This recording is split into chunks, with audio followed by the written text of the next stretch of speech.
Inaasahan ni Maria na ang simpleng pagpasok niya bilang kapalit ng kanyang ina sa bahay ng isang mayamang byudo ang siyang magpapabago sa takbo ng buhay niya. Sa unang tingin pa lang ng Don, may kakaibang init na agad na bumalot sa pagitan nila. Isang damdaming pilit nilang pinipigilan, pero unti-unting hinahanap-hanap ng kanilang mga puso.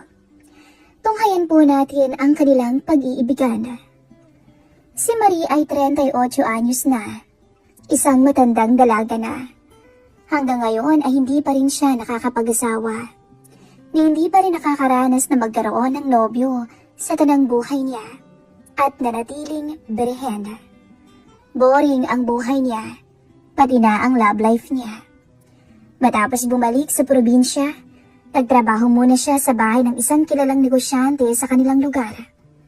Ang amo ng kanyang ina.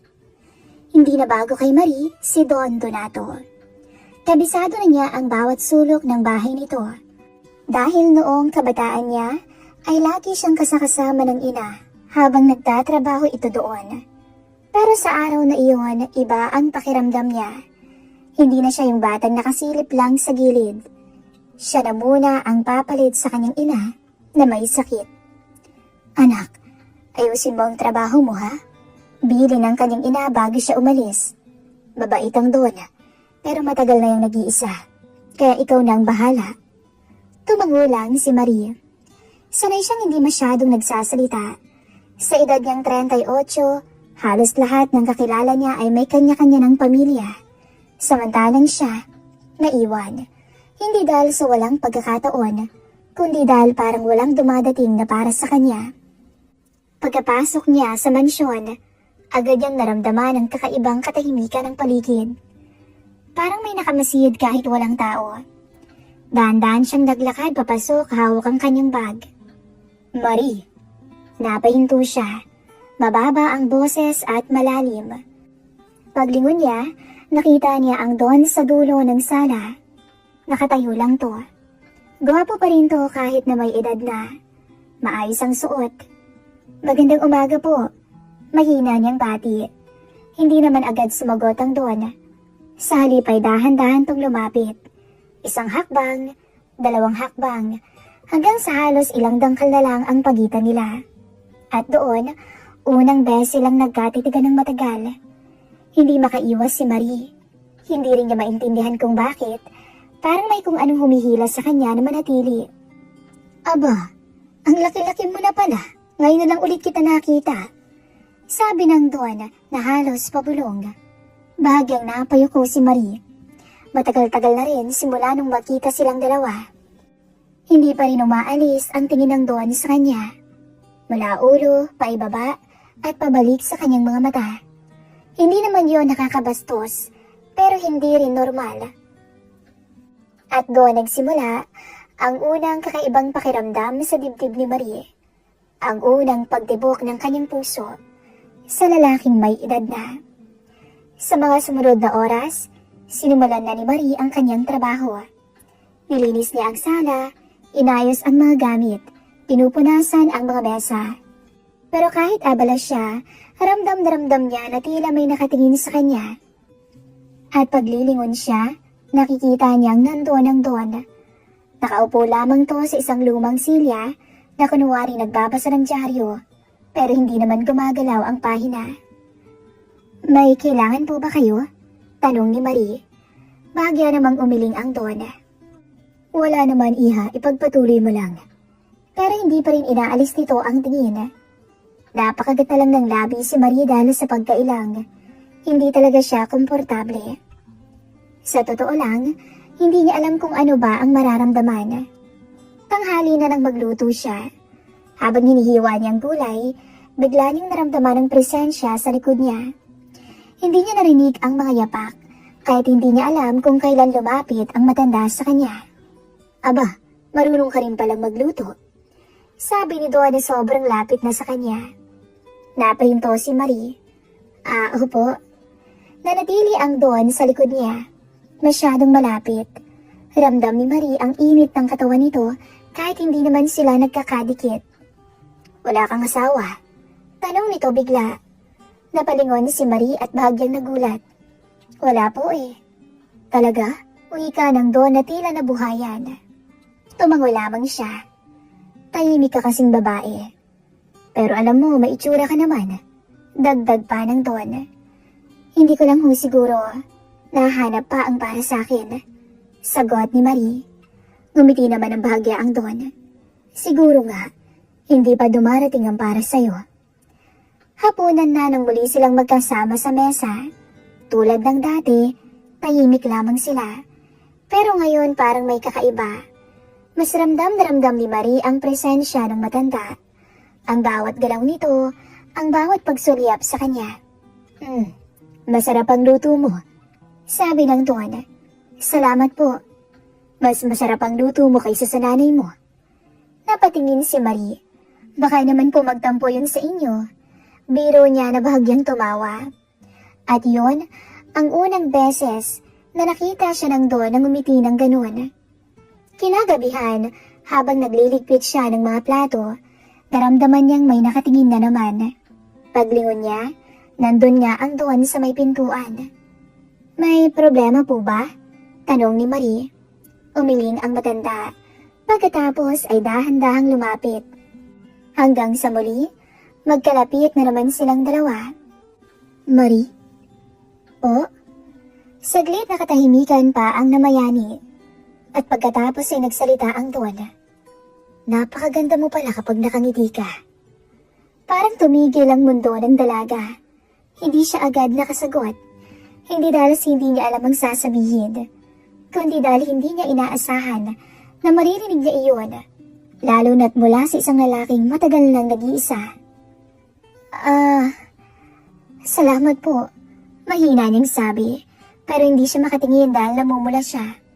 Hindi niya kayang salubungin ang mga mata ng Don. Gawin mong ngumiti ng madalas. Malay mo mahanap mo ng lalaking para sa'yo kapag madalas kang nakangiti. Nang gabing iyon, mag-isa siya sa kanyang kwarto. Hindi mapakali si Marie. Paulit-ulit sa isip niya ang nangyari. Ang tingin ng Don, ang mga sinasabi nito, at ang paraan ng paglapit nito sa kanya. Sa totoo lang, hindi iyon normal para sa isang amo. Hindi rin normal para sa kanya na maramdaman ang ganito. Pero hindi niya kayang itanggi. May kakaibang init na naiwan sa kanyang dibdib. Isang bagay na hindi pa niya nararamdaman mula noon. Samantala, sa kabilang silid, gising si Don Donato. Nakaupo sa gilid ng kama. Iniisip ang mukha ng babaeng bagong dating sa kanyang buhay. Hindi naman ito dapat. Bulong niya sa sarili. Pero kahit anong pilit niyang iwas, bumabalik pa rin sa isip niya ang ngiti ng dalaga. At ang pakiramdam na matagal na niyang nakalimutan. Habang tumatagal si Marie sa bahay ni Don Donato, nagbabago ang lahat. Hindi sa trabaho, dahil pareho lang naman. Gigising siya ng maaga, maglilinis at magluluto, mag-aayos ng bahay. Ang nagbago, yung pagitan nilang dalawa, yung tinginan nilang dalawa. Hindi na lamang ito simpleng amo at kasambahay. Mas madalas na nga silang magkausap. Mas madalas na napapahinto si Marie dahil sa paraan ng pagtitig sa kanya ng Don. Isang umaga, habang nagkakape ang matanda sa sala, dumaan si Marie. Marie, umupo ka muna dito. Wika ng Don. May gagawin pa po ako sa kusina Nako, hindi mauubos ang trabaho. Putol nito ng mahinahon. Magpahinga ka muna. Napaupo naman si Marie. Komportable ka na ba dito? Napatingin si Marie. Opo. Siguro po. Hindi ka na ba iiwas sa akin? Parang may sumabit sa dibdib niya. Hindi siya nakasagot kaagad. Ngumiti ang Don ng bahagya. Napansin ko lang kasi. Parang madalas iniiwasan mo ko. Simula noon, mas daging diretso na ang Don kung magsalita. Hindi to bastos pero hindi rin siya nagpapaikot-ikot. Isang hapon, habang naglilinis si Marie sa ikalawang palapag, napansin niyang bahagyang bukas ang pinto ng kwarto ng matanda. Kumatok muna siya. Don, papasok po ako para maglinis. Sige Marie, pasok ka. Binuksan niya ang pinto at doon siya napatikil. Nakatayo ang Don sa tabi ng kama. Walang suot na pangtaas, bagong ligo at basang-basa pa ang buhok. Hindi na bata ang katawan pero mababakas pa rin ang ganda. Malapad na malapad pa rin ang balikat. Maayos ang tindig. Hindi niya inaasahang ganito ang nakikita niya. Agad na napaiwas ng tingin si Marie. Pasensya na ho, Don. Babalik na lang po ako. Mabilis niyang sabi. Bakit ka naman naalis? Kalmadong tanong ng Don. Napahinto ang dalaga. Magbibihis pa ho kasi kayo eh. Sanay ka na dapat sa akin. Sagot nito na parang normal lang. Dahan-dahan itong kumuha ng polo sa kama. Habang nagsusuot, hindi inaalis ang tingin kay Marie. Lalo tuloy na ilang ang dalaga. Hindi naman siguro masamang makita mo kung nakaganito. Dagdag pa ng matanda na may bahagyang ngiti. Isang ngiting may pagkapilyo. Napakagat ng labi si Marie. Hindi naman po. Nagulat lang talaga ako. Nagulat saan? Sa akin? Tanong ng matanda. Tumango si Marie ng bahagya. Natapos magbihis ang Don. Lumapit to sa kanya hanggang sa tumigil ito sa harapan niya. Marie. Po? Sandaling katahimikan ang namayani. Kung sakali bang manliligaw ako sa iyo ay ayos lang ba? Diretsahang sabi ng matanda. Walang biro sa tono. Napatitig tuloy bigla si Marie. Hindi niya inaasahan na ganito ito magsalita. Don, halos pabulong niyang sagot. Mapagbiro ho pala kayo, no? Hindi ako nagbibiro. Ramdam niya ang bigat ng mga salita nito. May edad na ako, oo. Dagdag pa ng Don. Pero hindi ibig sabihin nun, wala akong kakayahan. Hindi na makagalaw si Marie. Hindi rin siya makatingin ng diretso. Para siyang naistatwa. At kung pag-uusapan naman natin ang pagdating sa kama, bahagyang ngumiti ang Don ng pilyo. Hindi naman ako papadaig sa mga binata pa. Abay, malakas pa to. Parang kalabaw pa. May kakaibang diin sa huling salita nito. Hindi bastos, pero sapat para mag-init ang pakiramdam ni Marie. Paglabas niya ng kwarto, hindi siya mapakali. Sa mga sumunod na araw, hindi umaatras ang Don. Parang sinusukat nito ang bawat galaw niya. Tikman mo nga ito, Marie. Sabi nito isang gabi habang nagluluto to. Don, bakit po kayong nagluluto? Kayo po ang amo. Nako, hindi. Putol nito. Gusto kong malaman kung magugustuhan mo ba ang niluluto ko. Kumuha ito ng kutsara at inabot sa kanya. Saglit pa siyang nag-alangan pero tinanggap din. Habang tumitikim siya, hindi siya tinitigilan ng tingin ng Don. Masarap? Masarap, sabi niya. Sigurado ka ba? Opo. Kung para sa'yo talaga mas gagalingan ko pa. Anito. Napatingin si Marie. Hindi niya alam kung bakit pero ibang-iba ang mga linyahang sinasabi ng matanda. Yun ang nagpapakabog ng kanyang puso. Isang gabi, habang tahimik silang nakaupo sa may sala, biglang nagsalita ang Don. Hindi ko kailangan ng sagot agad, Marie. Napalingon ang dalaga. Sa sinabi ko, huminga to ng malalim. Don, hindi po kasi madali eh. Hindi ko sinasabing madali. Saglit itong tumingin sa malayo bago bumalik ang tingin sa kanya. Pero matagal na akong nag-iisa, Marie.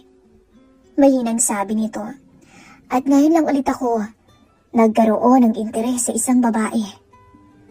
Hindi siya nakasagot dahil ramdam niyang hindi ito gawa-gawa ng matanda. Kaya kung bibigyan mo ko ng pagkakataon, dagdag pa ng Don, hindi kita bibiguin. Napakagat ng labi si Marie. Hindi niya alam kung bakit pero hindi rin niya masabi na ayaw niya. At nang gabing iyon, habang nakahiga si Marie, gising na gising ang kanyang diwa. Hindi lang dahil sa nangyayari, kundi dahil sa unti-unting pag-amin niya sa sarili na hindi man siya komportable pero ayaw niyang lumayo sa Don at iyon ang mas nakakatakot. Sa kabilang kwarto naman, Ang Don ay tahimik na nakaupo. Sa unang pagkakataon, matapos ang maraming taon ng pagiging byudo, muli ay may inibig siyang isang babae. Mabilis lumipas ang mga araw at buwan, at sa bawat araw na nagkakasama sila sa iisang bahay, mas lalo lang naging natural ang presensya ni Don Donato kay Marie. Nung simula ay talagang naiilang pa si Marie. Sa bawat tingin ng Don, pakiramdam niya ay lagi siyang kinakabahan. Parang laging lalabas ang kanyang puso. Madalas din siyang mamula at madalas siyang umiiwas. Pero habang tumatagal, nasanay na siya. Nasanay na siya sa paraan ng pagtitig nito. Nasanay na siya sa presensya nito sa tabi niya. At higit sa lahat, nasanay siya sa pakiramdam na may isang taong nakakapansin sa kanya bilang babae. Sa edad niyang 38, ngayon lang niya naranasan yun. Wala siyang naging kasintahan. Ni minsan ay hindi siya nakaranas na mahalikan sa labi. At lalong-lalo na, hindi pa niya naranasan ang maging malapit sa isang lalaki. Kaya naman, wala pa talaga siyang karanasan. Kaya ang bawat galaw ng Don ay bago sa kanya. At bawat pakiramdam, mas lalong lumalalim. Isang gabi, tahimik na ang buong kapaligiran ng bahay. Maghapong wala ang Don dahil nagpunta ito sa kanyang negosyo. Mag-isa si Marie buong araw. Hindi siya mapakali. Hindi niya maipaliwanag kung bakit pero hinihintay niya ang pagdating ng matanda. Bandang gabi na nang marinig niya ang tunog ng sasakyan sa labas. Napatigil siya sa ginagawa. Hindi niya alam kung bakit biglang bumilis ang tibok ng puso niya. Lumabas nga siya ng bahay. At pagpasok pa lang ng Don, nagkatinginan sila kaagad. Parang may kung anong kumurot sa pagitan nilang dalawa. Hindi ito nagsalita, hindi rin siya nagsalita. Hanggang sa maya-maya biglang lumapit ang matanda at niyakap siya ng maigpit. Biglaan yon kaya nagulat si Marie. Namiss kita ng sobra. Mahina pero malinaw na sabi nito. Nanigas si Marie sa kinatatayuan. Hindi talaga siya sanay, pero hindi rin siya kumakawala sa bisig ng matanda. Dahan-dahan, tinaas niya ang kamay niya at hinawakan ang likod ng Don para tugunan ang pagyakap nito. Maghapon, ikaw lang ang nasa isip ko, Marie. Wika pa ng matanda. Parang umiinit ang tenga ng dalaga. Hindi siya makatingin. Kumain ka na ba? Tanong nito. Bahagyang lumayo pero hindi pa rin binibitawan ang kamay niya. Opo. Mahinang sabi ni Marie na kinakabahan. Saglit pa silang nagkatitigan. Mas matagal na kaysa dati at tila mas malalim. At nung mga sandaling iyon, pareho nilang naramdaman na iba na to. Hindi sila lumayo sa isa't isa. Magkalapit lamang sila at ramdam na ramdam nila ang bawat paghinga ng isa't isa. Marie, tawag ng Don. Po. Dahan-dahang tinaas ng lalaki ang kamay nito at hinawakan ng pisngi ni Marie. Maingat lang. Napapikit si Marie sandali. Hindi sa takot, kundi sa pakiramdam na hindi pa niya nararanasan dati. Pwede ba? Mahina nitong tanong. Lumapit pa ang matanda. Pwede ba kitang mahagkan? Hindi sumagot si Marie pero hindi rin siya tumutol. At sapat na iyon. Unti-unting naglapit ang kanilang mga mukha. Dahan-dahan lamang iyon. Walang pagmamadali at walang pilitan. Hanggang sa tuluyan nang nagtagpo ang kanilang mga labi. Ang unang halik ni Marie. Napatigil pa si Marie sa una. Parang hindi niya alam kung paano to tutugunan. Pero nang maramdaman niya ang init, ang lambing at ang pag-iingat ng Don, dahan-dahan siyang gumanti. Ginaya niya kung paano ito humalik. Mas tumagal pa ang halik nila at mas lalo pang lumalim. At doon na tuluyang bumigay si Marie. Don, mahina niyang tawag ng bahagyang maghiwalay sila. Marie, sagot nito na halos kapantay lang ng paghinga niya. Hindi makapagsalita si Marie. Pero ang paraan ng pagtingin ng matanda sa kanya ay parang nagsasabing ito na ang oras at araw na maaari niya nang isuko ang kanyang sarili. Hindi na napigilan ng dalawa ang kanilang mga sarili. Dahan-dahan siyang hinila ng Don at inalalayan papunta sa silid nito. Hindi naman sila nagmamadali. Parang bawat hakbang, sinisigurado ng matanda na handa na si Marie. At si Marie, hindi umatras. Pagpasok nila sa silid ng Don, bahagya pang napahinto ang matanda. Sigurado ka na ba? Tanong pa nito ng diretsyo. Huminga lamang ng malalim si Marie. Opo. Hindi malakas ang boses pero buo. Mas naging maingat pa ang Don at mas naging mahinahon. Parang alam nitong may kakaiba. Hanggang sa napansin nito ang pag-aalinlangan sa bawat galaw ni Marie. Sandali. Mahina nitong sabi at napatingin kay Marie. Huwag mong sabihin sa akin na ito pa lang ang magiging unang karanasan mo. Tanong nito nang seryoso. Napayuko si Marie at tila nahiya. Ilang segundo bago siya sumagot. Opo.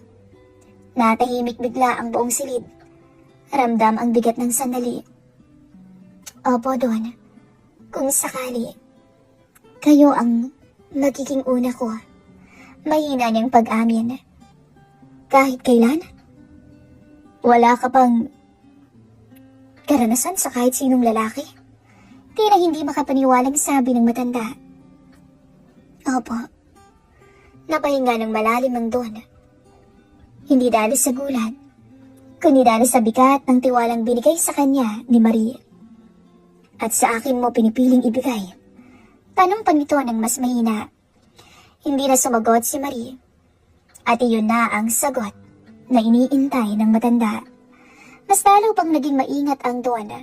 Mas puno ng pag-iingat ang bawat galaw. Hindi ito basta pagnanasa, kundi paggalang sa kung ano ang binigay ni Marie sa kanya. At sa gabing iyon, tuluyan ang nawala ang pagitan nila. Pagkatapos, tahimik silang magkatabi at magkalapit. Parehong hinihingal, dahan-dahang hinaplos ng Don ang buhok ni Marie. Hindi kita pababayaan, Marie. Sabi nito. Alam ko po. Sagot ni Marie ng mahina. At sa unang pagkakataon sa buhay niya, naramdaman niyang hindi siya nag-iisa. At sa gabing yun, hindi lang sila nagkalapit, kundi tuluyang naging isa ang mundo nilang dalawa. Lumipas pa ang mga buwan at sa paglipas ng panahon, hindi na naging lihim ang nararamdaman ni Marie at Don Donato. Kahit hindi nila ito lantaran na pinagsisigawan, sa loob ng bahay, normal na ang presensya at paglalambingan ng dalawa. Magkasabay kumakain, magkatabing natutulog. At sa mga simpleng galaw, makikita ang lalim ng ugnayan nila. Alam nilang hindi ito panandalian lang. Hindi ito biro-biro, dahil pinili nila ang isa't isa. Sa totoo lang, mas naging maaliwalas ang bahay ng matanda. Kung dati tahimik at parang walang buhay ang mansyon, ngayon ay maririnig na ang halakhakan. Minsan si Marie ang tumatawa, minsan ang Don ang tumatawa ng malakas. Parang ibang-iba ka na ngayon ha. Lalo kayatang sumisigla at bumabata. Sabi ni Marie isang umaga habang nagkakape sila. Bakit mo naman nasabi? Tanong ng Don. Wala lang, parang ang sigla-sigla mo araw-araw. Ngumiti ang matanda. At alam mo kung bakit? Dahil ikaw ang dahilan nun. Hindi nakaiwas si Marie dahil halatang namula ang muka. May mga pagkakataong napapaisip din si Marie. Lalo na sa agwat ng edad nila at sa maaaring sasabihin ng iba. Hindi naman kasi sila perpekto. Pero sa bawat pag-aalinlangan, nandoon lang Don. Hindi para pilitin siya, kundi para iparamdam na hindi siya nag-iisa. Basta kung gusto mong umatras, minsang sabi ng Don, sasabihin mo lang sa akin, dahil papalayain kita, Marie. Umiling si Marie. Bakit ko naman gagawin yun? Bakit naman ako aatras? Sa'yo ko nga binigay ang sarili ko eh. Tapos magkakatawanan silang dalawa. Isang gabi, tahimik na ang buong bahay. Nasa kusina sila at kakarating lang noon ng matanda. Habang nagluluto si Marie, hindi napigilan ng Don na yakapin to mula sa likod. Pagharap ni Marie, dahan-dahang hinawakan ng Don ang kamay niya. Nagkatitigan lamang silang dalawa at hindi nito binibitawan ang kamay niya. Hanggang sa unti-unti, naglapat muli ang labi nila. Isang halik na kinakasabikan nila parehas. Napapakit si Marie pati na rin ang Don. Ang kamay ng Don ay kusa ng naglalakbay. Maya-maya, nagulat na lang sila nang may tumikim sa gilid. Paglingon ni Marie, "Nay?" Gulat na sabi niya. "Ay, may dala lang sana ako para sa'yo. Para matikman mo sana." Sagot ng nanay niya. "Pero, mukhang iba yata ang gusto mong matikman." Wika pa nito sa kanya, habang hawak-hawak ng nanay niya ang isang supot ng kakanin. Napahiwalay agad si Marie, at pati na ang Don na halatang nagulat. Nay, hindi ho." Pero hindi ito nagsalita pa. Lumapit ang kanyang ina at tumingin muna sa Don. Pagkatapos ay muli kay Marie. Matagal at para bang sinusukat ang sitwasyon ng dalawa. Hanggang sa napabuntong hininga na lamang ang nanay ni Marie. Naku Marie. Hindi naman to galit, pero hindi rin makikitaan ng saya. "Matanda ka na. Bahala ka na sa buhay mo sa kung anong gusto mong gawin." Dugtong nito. Napayuko naman si Marie. Hindi niya alam ang isasagot. "Magkukurenta ka na." Patuloy ng kanyang ina. "Hindi ka na bata para pagsabihan pa." Tahimik lamang si Marie. Kung sino ang gustuhin mo, tumingin to sa Don. Ayos lang. Bahagyang gumaan ang dibdib ni Marie, pero hindi pa tapos magsalita ang kanyang ina. "Pero ang iniisip ko, yung mga anak mo doon," dagdag nito. Napatingin si Marie sa matanda. "Baka naman mapahamak ang anak ko." Tahimik ang buong sala hanggang sa nagsalita ang Don. "Huwag kang mag-alala, hindi ka pababayaan si Marie." Kalmado nitong sabi, diretso at walang paligoy-ligoy. Tumingin ang ina ni Marie sa kanya. Matagal at para bang hinahanap ang katotohanan sa mga mata nito. At mukhang nakita naman nito yun. Makalipas ang mga araw, kinausap ni Don Donato ang kanyang anak. Hindi naging madali, may mga tumutol at may nagduda pa kay Marie, pero hindi naman umatras ang dalawa at hindi nagpatinag. At sa uli, wala namang magagawa ang mga anak ng Don. At nakita rin naman nila kung gaano kasi ngayon ang matanda. Sa unang pagkakataon matapos ang mahabang panahon, nakita nilang masaya ang kanilang ama. Isang hapon, nasa hardin sina Marie at Don. Mahangin ang paligid. Natapos na rin sa wakas. Sabi ni Marie na bahagyang nakangiti. "Hindi ko akalaing aabot tayo dito." Hinawakan ng Don ang kamay niya. "Hindi ko rin akalain." Nagkatinginan sila. Wala nang pag-aalinlangan. Lumipas pa ang mga buwan at mas naging maayos ang lahat. Tinanggap na sila ng pamilya ng Don.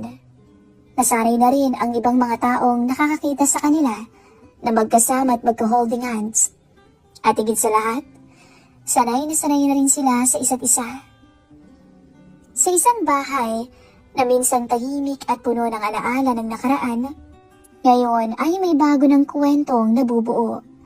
Kwento ng dalawang taong hindi akalaing magtatagpo sa ganoong sitwasyon, sa ganoong edad, at sa ganoong panahon. Kwento ng pag-ibig na hindi inaasahan. At sa huli, natagpuan din nila ang hinahanap nila sa isa't isa. Isang tahanan, magkasama, at isang pagmamahal na hindi nila kailangang itago. The end. Thank you so much sa lahat po ng nakikinig sa aming channel. Please like and subscribe and click the notification bell para maging updated po kayo palagi.